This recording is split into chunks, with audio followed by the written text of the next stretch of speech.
All right, we're recording. Welcome to the Zoom Buzz.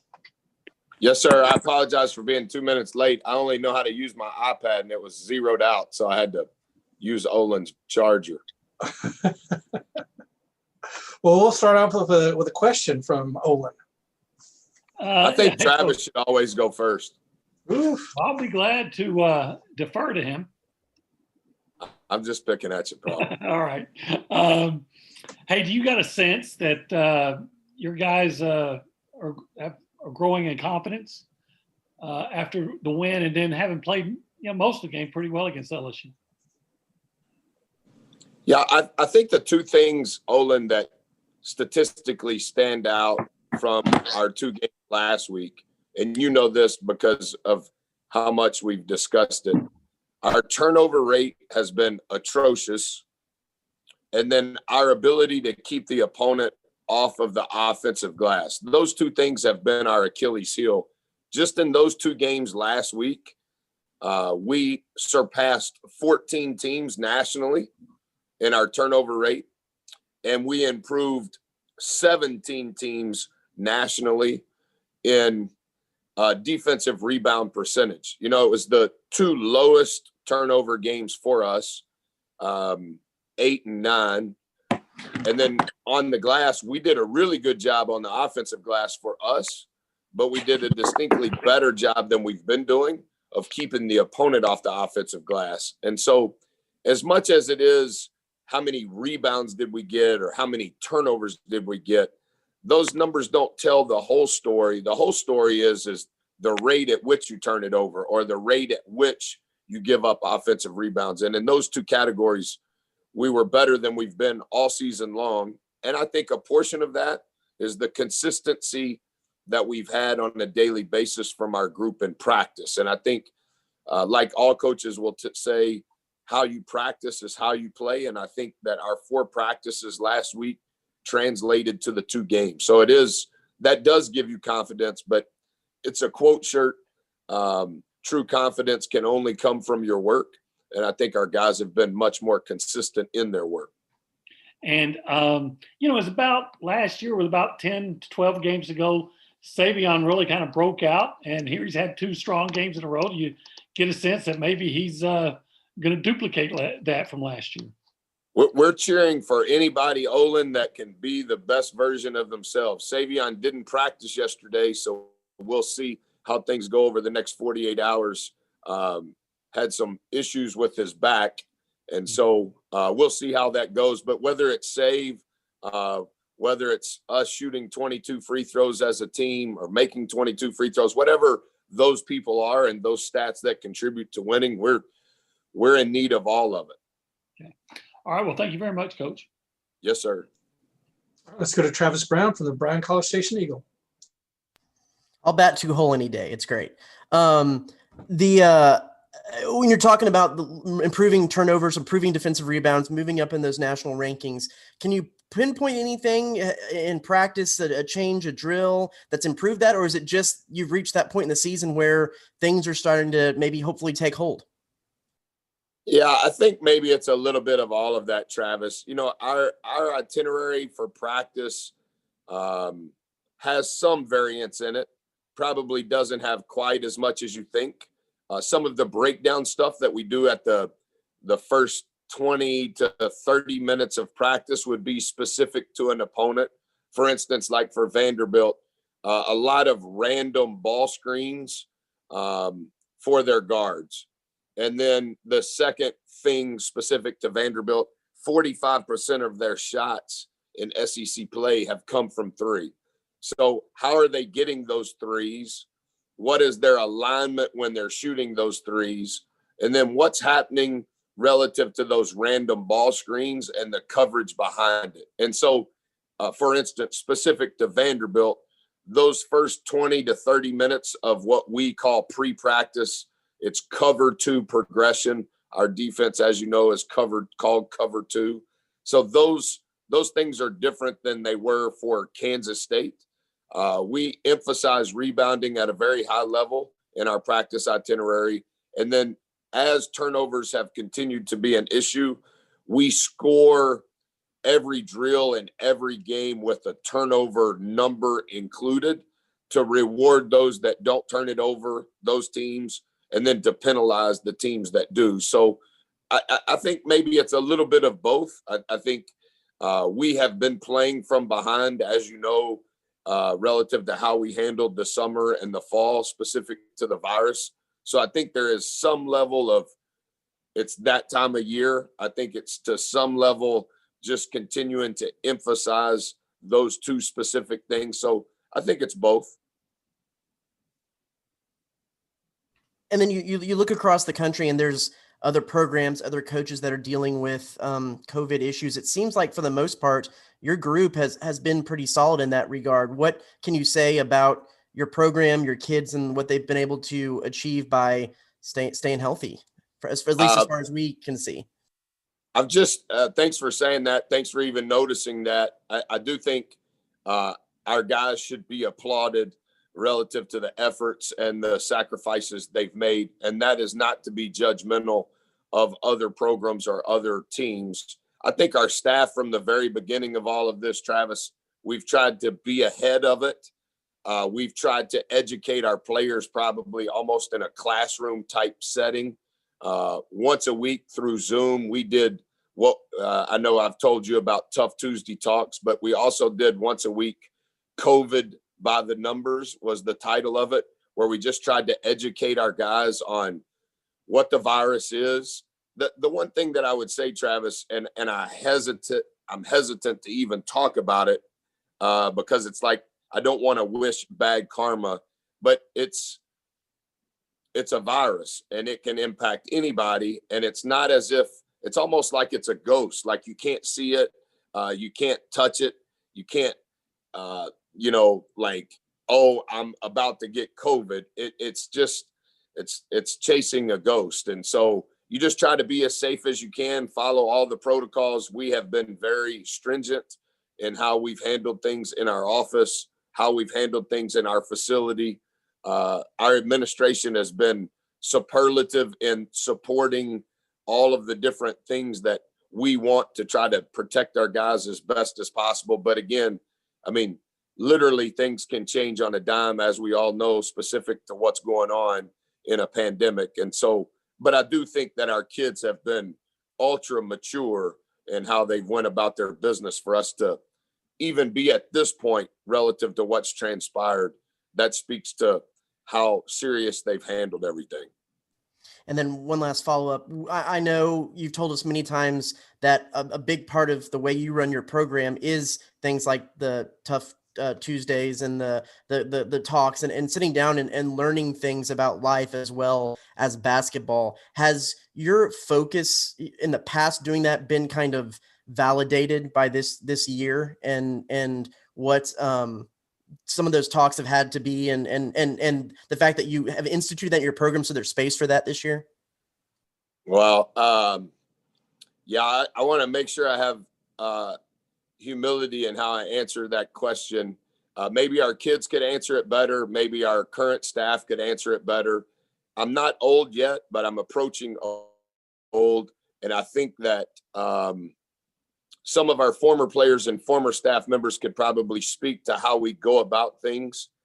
I will say this, I coach less and less with each passing year of my career because I have become more convicted that I have been blessed way more than I deserve. And with that blessing comes a responsibility.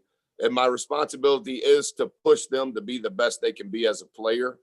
But it's not more important than my responsibility to push them to be the best student, to graduate, to be the best future husband, future father. And so I spend a lot of energy, emotion, and time based on my relationships with our players, our staff. You can tell by how our staff is comprised and the relationships that are long lasting, many of which eight of our employees started as students in our program. And so I think that speaks to the foundation of what our program is about. But I probably shouldn't say more than that because it sounds like I'm making it about me. Here, they're Get Better 101. At Virginia Tech, they were Tech Talks. At Marquette, they were life lessons.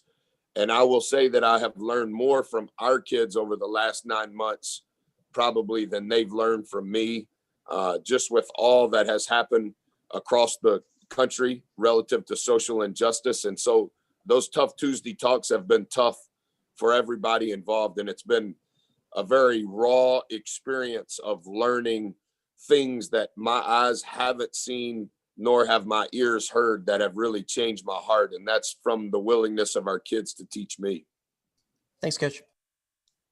All right, next up is Chip Howard from Sports Talk. I was looking at this Vanderbilt team. Their record's not very good, but they are out rebounding the teams they play, and they're out rebounding them on the offensive board substantially. Plus, they're averaging like 74 a game. So, what do you look at when you're turning on the tape and watching this team right now? Yeah, there's a few things, Chip, that I study. Obviously, relative to our issues, those are probably the things that I look at first. And then we do some maybe kind of how they present it to me. Our staff presents it to me, where we are not necessarily comparing, but the things that are correlate to winning. Where are we at? Where are they at? What do we need to concentrate on in preparation for the game? In some regards, from an offensive rebound perspective, we're very similar. We're tied nationally in that regard. And then I think the flip side, they can really score.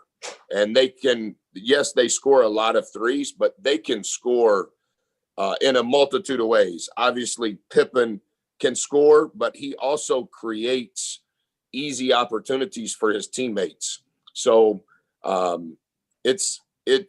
you're right in everything you said. And so we kind of study where we are relative to where they're best and what can we do to kind of shore up and accentuate where we're good versus stop them where they're good. They've got a 6'9" guy that has attempted 53s and shooting 38% from the 3-point line. What kind of matchup problems does that present? Yeah, really good player. I did not know him. Obviously, we were in Virginia, but he's from down the road here, and he has been the combination of those two guys. They're both very effective, but I think the kind of the layer behind that is the attention you have to give those two guys to prevent them from scoring, and what the other three guys are able to do, which I think you're able to see numerically, particularly in their last game against South Carolina. I've got one more thing, and it had to do with the SEC Big 12 Challenge on Saturday. The SEC won 5 out of 9. I think that surprised some of us and some of the national people. What does that say, or does it say anything in particular about the league right now? You know, Chip, one of the things that I study, give me just a second and I'll find it. Going into this week, the SEC has 3 teams in the top 25 in the net. We have 6 teams in the top 50, and we have 10 teams in the top 10. The Big 12 has double that in top 25, only 1 more in the top 50, and 7 total in the top 100. So obviously they're a very top-heavy league. But like if you compare whichever leagues you want to, obviously I'm familiar with more, some of them more than others, but I think that's always a barometer, a true barometer of where is the league, not a specific team. There's always going to be the best teams in the league. There's always going to be the worst teams in the league, but are the best like the best in the country, and are the worst like the worst in the country? And I think that, I mean, I would say I haven't studied. They've probably been doing that the last 5. I don't know how long they've been having the challenge, but I bet if you looked at the last 5 years, I bet the margin has been plus or minus 1 is what it would average over the last 5 years. So I think it speaks to probably a lot of similarities within the league. Thank you. All right, next up is Andrew from Gig'em 247. Yeah, Coach. JJ Chandler's obviously coming off a couple of big games, and I think he's only turned it over once in the last 3 games. Just what have you seen from him at the past couple of weeks or so? I think he's been a key component over those specific games. I think he's playing with a much more clear mind offensively. I think he's kind of narrowed the lane in which he operates in offensively, which has helped him with the turnover rate. He's shooting more balls on purpose. We have encouraged that relative to the lane we suggested. Defensively, Andrew, from a position standpoint, like here's the ball and where are you supposed to be, Jay? You're in the other corner, you're on the ball, you're on the strong side. Positionally, he understands space defensively as well as anybody on our team. And, he plays a lot of our full court stuff. He's always at the front because his instincts, along with his positioning, when his motor is running and his mind is clear, he's really good defensively. And I think he's played in that same sort of space offensively. We put, you may remember the 3 he made right in front of our bench against Kansas State. That was a play we put in for him. You've seen a couple of plays, another play that is not just for Jay, it's for our perimeter players, but he's very effective. But he has, from a consistency standpoint, he's probably been the most consistent he's been since we've been here. And then just looking at Scotty Pippen as well, building off of Chip's question, what makes him difficult to guard and what are kind of the keys to slowing him down? Number one, I think he can play with both hands, and he can play with both hands very effectively. Number 2, he can score on all 3 levels. And I think he doesn't get the credit because he's such an elite level scorer. He doesn't get the credit for how he creates for others. He forces so much attention, and for the roster complexion that they have, he kind of knows when he needs to shoot it versus when he needs to drive it versus when he needs to try to draw a foul versus when, let me see if I can get the defense into rotation and create something easy for one of my teammates. And he's got a Billy Tubbs, you guys may remember him, Olin does. When I was young, I was a manager at a small college in Oklahoma City. And when we didn't practice, I would go to Norman and watch Coach Tubbs's practice. And I'm not saying he liked me, but I thought the world of him. So when he would talk to me, I would always have like 2 or 3 questions already written down. And one of the things that he described when he was evaluating guards was the pace at which they played all the time. What was their pace? And he always referred to it as glide speed. Like when they're just gliding, what is their speed? Is it like out of control? Is it too slow? And I think Pippen's glide speed is like, he's right in the sweet spot of he's so good with the ball. Like, is he going real fast? Is he going real slow? He's just playing at his glide speed. Appreciate it, Coach. Thank you. Yes, sir. All right, next up is John Wilson from KBTX. Coach, after the last couple of games that you've had some positive things happen, you've talked about your team being able to move forward and pick up and move forward as they prepare. As they've prepared for this Vanderbilt game, do you like the way that they're moving forward? We got home, John, maybe 3 hours after I spoke to you on Saturday. We were off on Sunday. And then any day following a day off, one of our traditions is called Early Bird. That started in 2003. It was something that happened when I was an assistant at Colorado State because I was involved with the open assistance job at Baylor at that time. And it scarred my heart. So we never go in our program. We don't go 48 hours. In other words, normally if you're off on Tuesday, I'll see you guys Thursday afternoon. We never go 48 hours. So in my entire career as a head coach, we always have early bird. Our guys were great Monday morning. and we had a really good practice, 85 minutes yesterday. And to answer your question, we kind of started off where we left off in Manhattan. And that was 2 off days since that's happened last week, where we just started right back up where we left off, which is, I think, a portion of being able to go 1-1 last week. All right. Thanks, Coach. And we'll wrap it up with Mike Lucas from K-Ags. Hey, Coach, we saw it twice against Kansas State when Savon went to the post and did a little back to the basket move and finish. Yeah. You guys not getting a ton of production from your bigs offensively from that spot. Can we see Savon more often playing with his back to the basket closer to the rim? You know, he's comfortable, even though you probably know it just as well as I do. He's kind of comfortable in that mid-post area. You know, we run a lot of stuff for him at the elbow because he's not an elite level passer, but he's real close. Like he's got a good feel and a good vibe on this is the right play. You know, even on out of bounds under, he's all-time throw it in guy.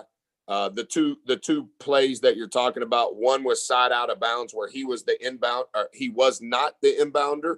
And that was because we were going to inbound the ball to him to then make the reads, which turned into a mid-post and one to tie the game.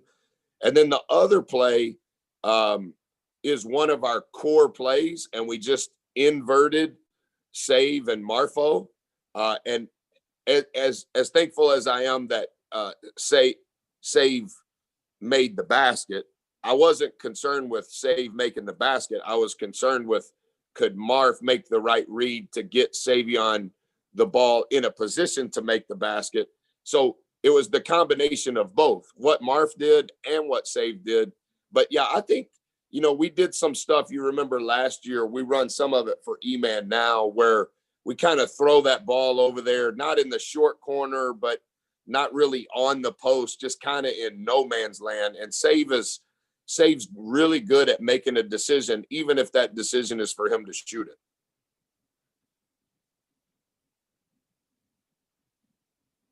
All right. That's all the questions we have. Thanks, Coach. Thank you, guys. Thanks, Have Coach. a good day. Thank you, Bye-bye. Coach. Bye, y'all. See yous.